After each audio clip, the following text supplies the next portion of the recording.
This is Paul from Insane Sports Podcast. Hey man, I'm bringing on not only a pro boxer but a brother of mine, man. Aurel Love, how you doing, brother?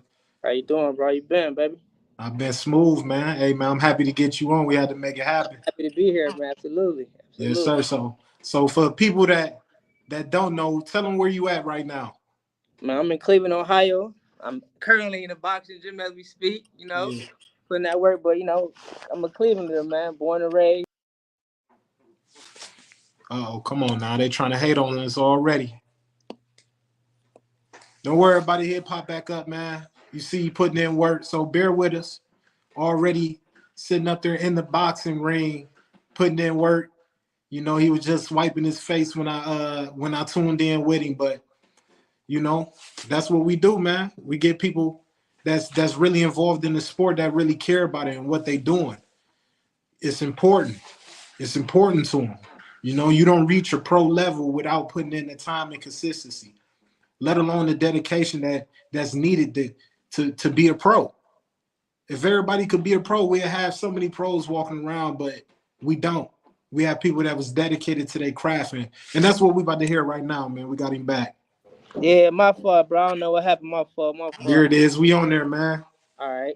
So I was just letting them know, man, the dedication and everything it takes to be in a pro. But before we even reach that level, I want you to kind of take us back to, how were you introduced into boxing? How did you get into it? Well, my father over there, though, he started me when I was a young man, like a kid, baby, like out the Pampers doing it, and then I got into an actual gym like around like 12 years old, and then the rest is history. Fell in love with the sport. So, I met you from playing football, but I already knew like you had the Yeah, hands. You get yeah, what I'm saying? It was well known, especially Pops coming around. He had that presence around him, like, absolutely, you know what absolutely. I Yeah. mean? That like no bull crap old school type of approach. Oh yeah, absolutely, Yeah, can absolutely. can you speak into how was it having him as your coach and him pushing you? I mean, like I said, ain't nothing like a father and son relationship, especially in something that he loved to do, and it's genetic. He gave it to me. You know what I'm saying? But we all serious when you in here. Like he say, man, you gotta have that killer mentality, kill or be killed. You know what I'm saying? And boxing a tough sport, but you know what I'm saying. And of course, you want everybody to go home safely, back to their family. But at the end of the day, I gotta get a job done. You feel me? So you gotta have that mentality if you want to be in that sport, man. Killed or be killed. Killer mentality. Hmm.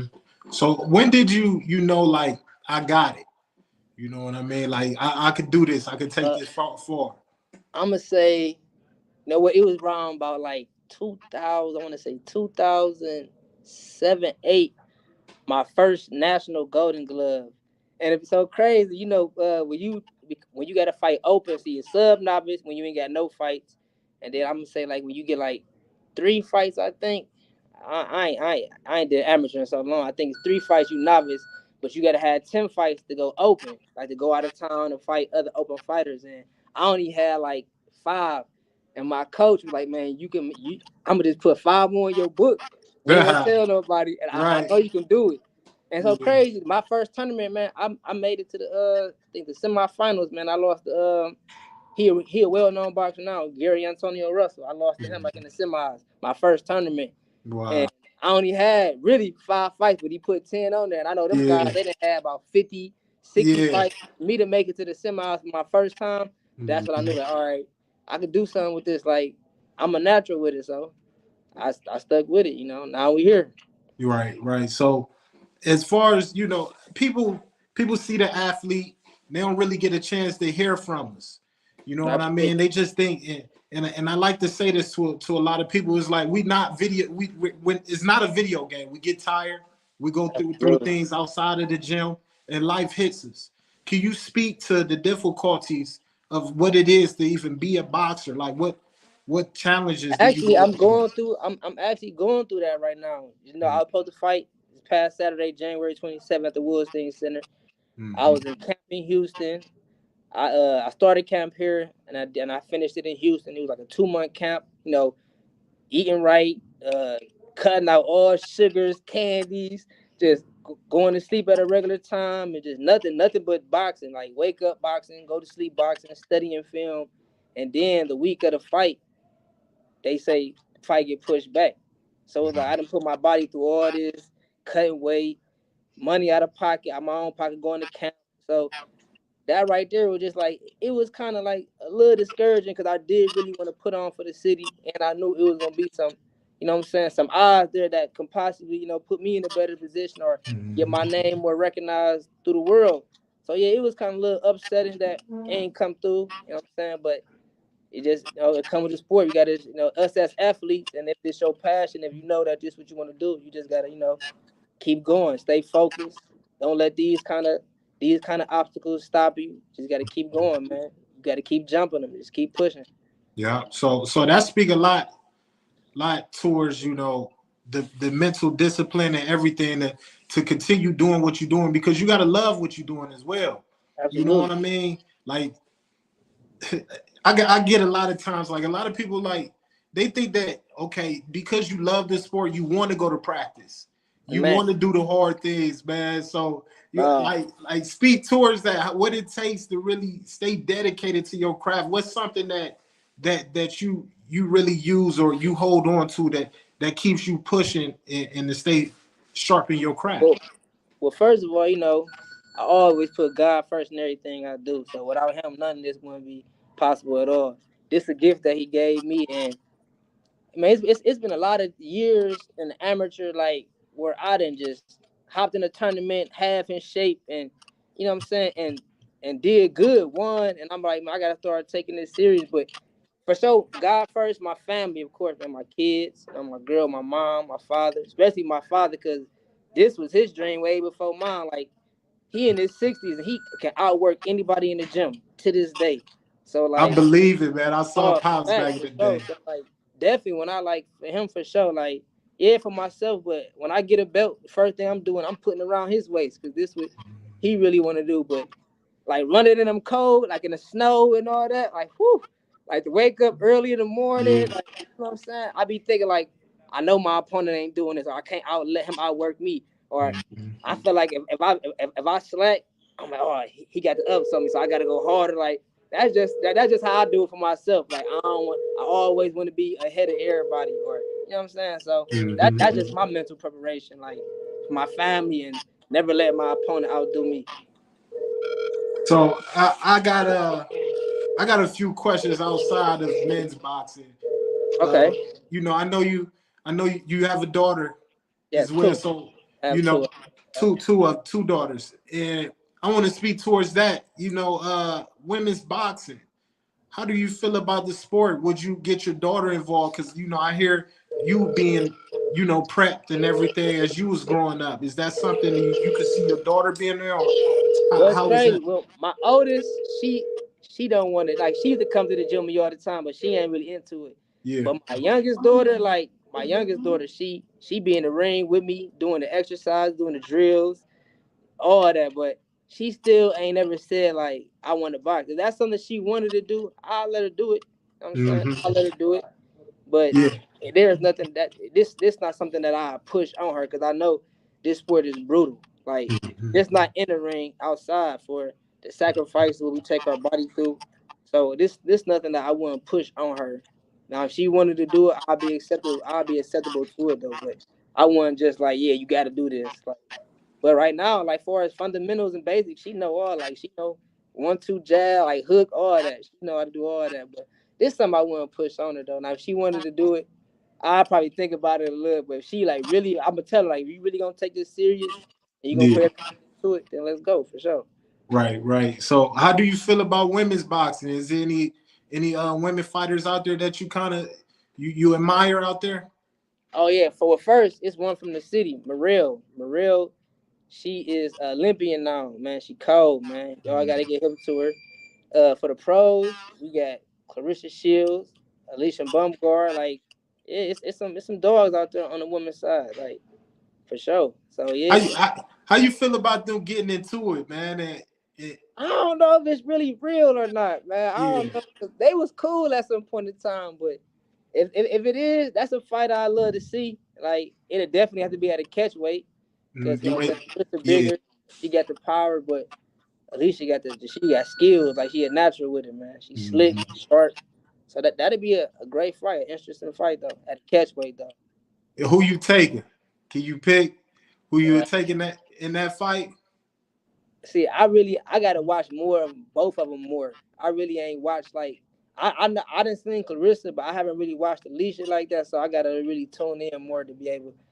You know what I'm saying, I don't know, like that's a hard one because the skills, but then we got the grit, the power. You know what I'm saying? Clarissa got that like that toughness, like Marvin Hagler, like you feel what I'm saying? So Yeah. I don't know. That's kind of up in the air for me right now. I gotta study them both more. That's real. That's real. I can't take nothing away from that. Now, you breaking up Marvin, is that? I wanted to go into the next question, being like, is there anybody out there in the men's division that you admire growing up? Back in the day, is there any fighter that you kind of tailored your skills to, or that you was just like you appreciate they work? For sure. But Muhammad Ali, for sure, that was one of the first fighters I was studying and watching, from Sugar Ray, Marvin Hagler, especially Floyd. We got Floyd, Sweet Pea, Roy. Man, the list goes on, man. For real, Hmm. the list goes on.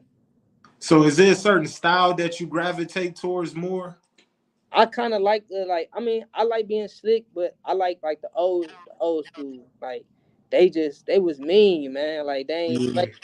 They really put everything into their punches, training, just the seriousness of it. So like I like the old school, kind of mix it in with a little bit like the new. I feel like Floyd was like the last of the dying breed, like of the old school to the new generation. Because I'm saying he grew up in that era with his father and his uncles.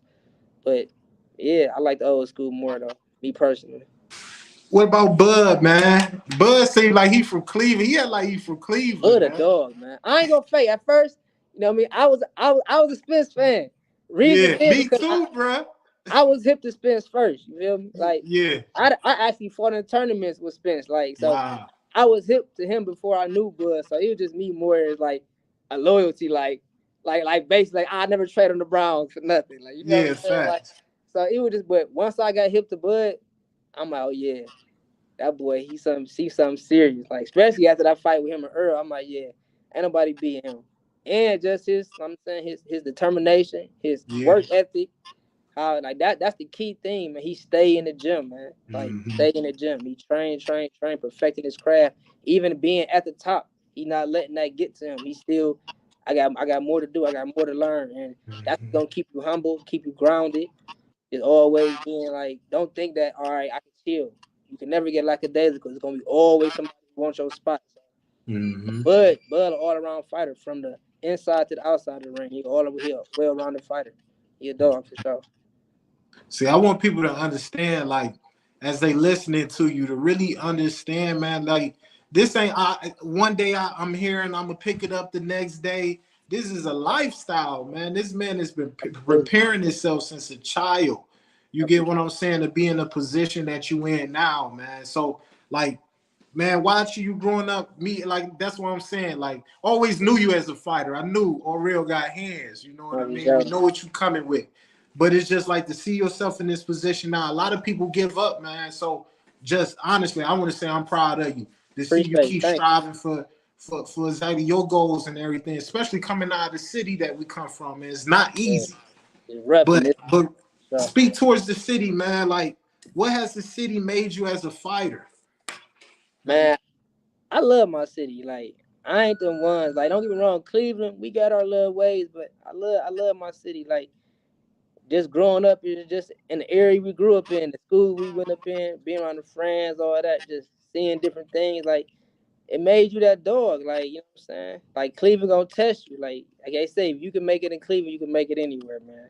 So I facts. feel like my city definitely played a big part of who the person I am, like how I fight, all that. That's why I was real upset that this fight didn't come through for Saturday because I really wanted to put on for my city. Like I knew they was coming out to support me, so I wanted to show out. But my city definitely made me a dog, man. Like Cleveland going it's gonna get you ready for anything, for real. So what's next, man? I know the fight was postponed or canceled. I'm not really sure. I had talked to another fighter in Marshawn before this, but Yeah. little brother. Y'all So shout supposed to out be to getting him. some news. Like, have y'all heard anything? So they talking about March 30th. Still at the same venue, the Woodstein Center. So March 30th, tickets will. I think tickets going on sale this week. If they not on sale, either next week they going on sale. So that's the date, March 30th, y'all. The Woodstein Center. We back on. Just come out and support, man. We all gonna put on the show, man, for sure. Yeah, for sure, man. Hey, what's the legacy that you want to leave behind in boxing, man? Because, like as you spoke earlier, you brought up some names and Muhammad Ali. These are people that was legacy based, man. It wasn't just all about boxing; it was about the people. But I want to hear from you. Like, what is it that you want to be remembered as? What's your legacy in boxing? The greatest fighter that ever laced up a pair of gloves, man. In my division, in my era, I want to be a four-time undisputed champion, man. That's never been done.